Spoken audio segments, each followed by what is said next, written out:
More than 80 years after the tragedy, the wreck of the Titanic lies over 12,000 feet deep in the northern Atlantic. With its submergence, a myth died and was born at the same time. The idea then was that the Titanic was unsinkable.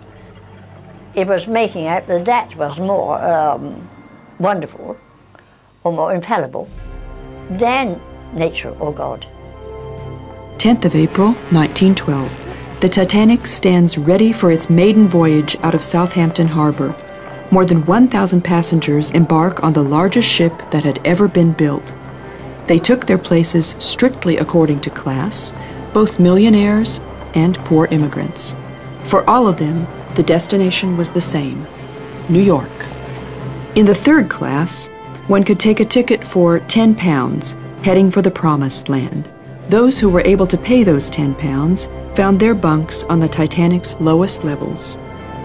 We were going third class because, for one reason, my father had spent most of his money on buying this house in Kansas, and also because he wanted to open a tobacconist's shop. The commander of the Titanic, Captain Smith, was an experienced seaman with a solid reputation. Exactly at noon, the Titanic, the colossus they believed was unsinkable, left the harbor. For Smith, this was the crowning moment of a long career. He intended this to be the voyage with which he sailed into a well-deserved retirement. Even in the third class, life on deck was a taste of unaccustomed luxury, the world of first-class passengers. It was just the luxury that any first-class passenger expected. It was there. And they would not go around screaming how fantastic everything is. They just say, oh, it's nice here and it's beautiful. But this is just what they expect, because this is what they meet if they go to the Ritz in London, for example. This is what they expect. They are going to have first class. Greetings to the ones who stayed at home. From the most luxurious ship of the world, the communication needs of the passengers completely engaged the radio men. It was a fatal waste of time. The more and more frequent ice hazard signals were ignored by the Morse operators.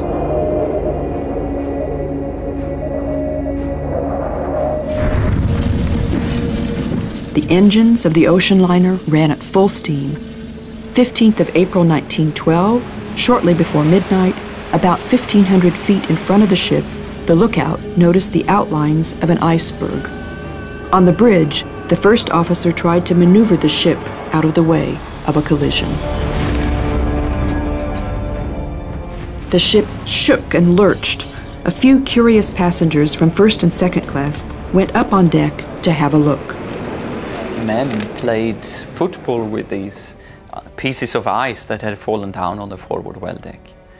And first-class passengers looked down on them from higher up to see what was going on, because they thought it was fun. But to start with, it was something that happened, and they had to clear out the damage, and then they would be going again. Deep in the flanks of the ship, a hole had opened. Water poured in and started inundating the boiler room. My father went up on deck to find out what had happened and came back down and said, apparently the ship has struck an iceberg. Will you get the children out of bed as quickly as possible and up on deck?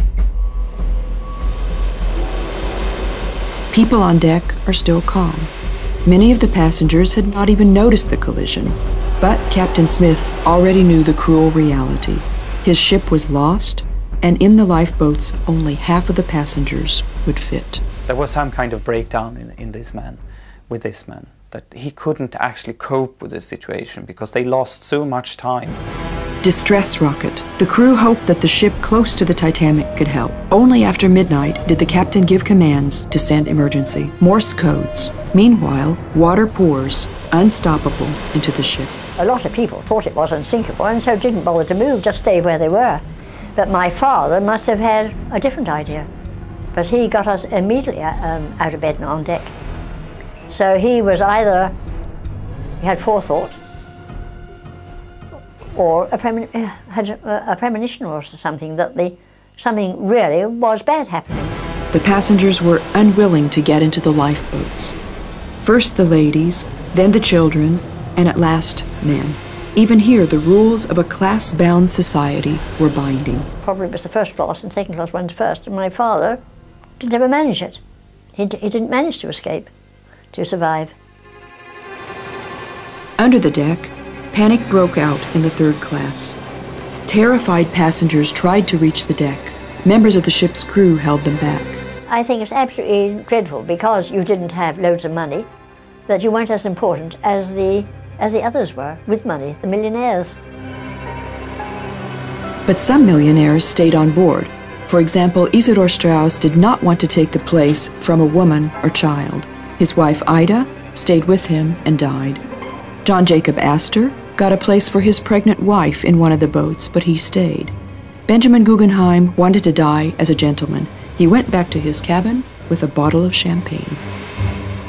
There were so many women and children left on the Titanic because suddenly they were like ants coming up on the boat deck, and they couldn't understand where they had all been.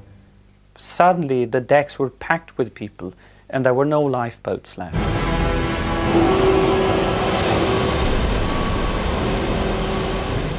The women and the children who were left, I mean, they absolutely panicked because they could see there was no hope at all. They couldn't jump in the sea. Well, they jumped in the sea, they would have been drowned. I mean, there was no hope. So it must have been absolutely terrible.